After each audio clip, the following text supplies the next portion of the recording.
So paano gawing ang transparent text effects kagaya nito? Yung nakikita ka pa rin kahit tumapat ka sa text.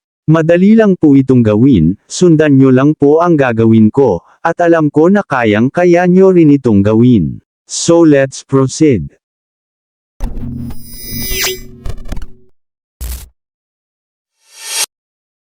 So open ang CapCut.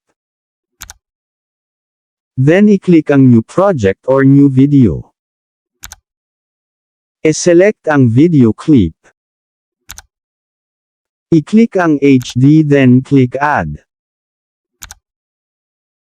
Then sa ibaba i-click ang text. Then i-click ang Add Text.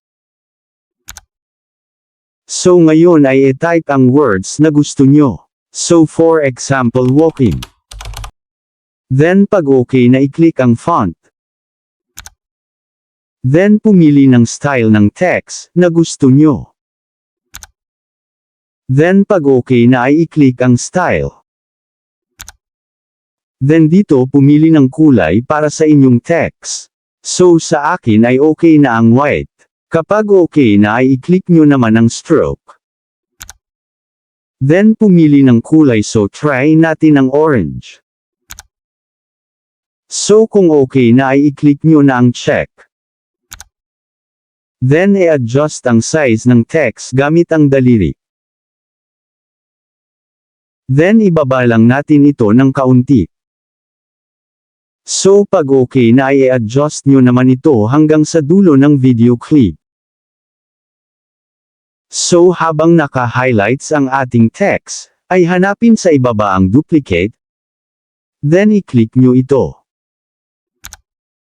Then kapag okay na ay hanapin nyo naman ang style, then i-click nyo ito. Pagkatapos ay scroll lang ng kaunti.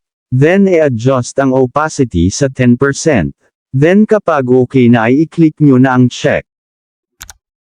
Pagkatapos ay i-tap nyo naman ang video clip.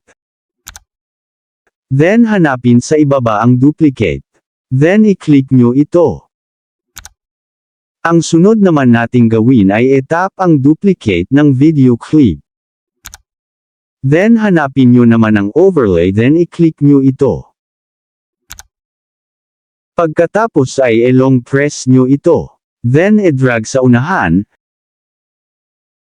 hanggang maging pantay na ang mga video clip. Pagkatapos i-tap ang pangalawang video. Then hanapin nyo naman ang remove BG. Then i-click nyo ito. Then i-click ang auto removal. Then kapag okay na ay i-click nyo na ang check. Then ang sunod ay hanapin nyo naman ang layer. Pero bago yon ay i-click muna ang arrow. Kapag dalawa na lang yung arrow dito, ay hanapin ang layer then i-click nyo ito. So ayan, ngayon ay i-long press nyo naman ang video clip. Then i-drag natin siya sa gitna. So kapag okay na ay i-click nyo na ang check. So ngayon ay i-play na natin ang ating video, upang makita kung gumana yung ating ginawa. So ayan, sana po ay nakatulong ang tips and tricks natin ngayon. At kung maari ay pa-hit ng like, and pa-subscribe na din po sa ating channel. So thank you for watching, and God bless po sa lahat.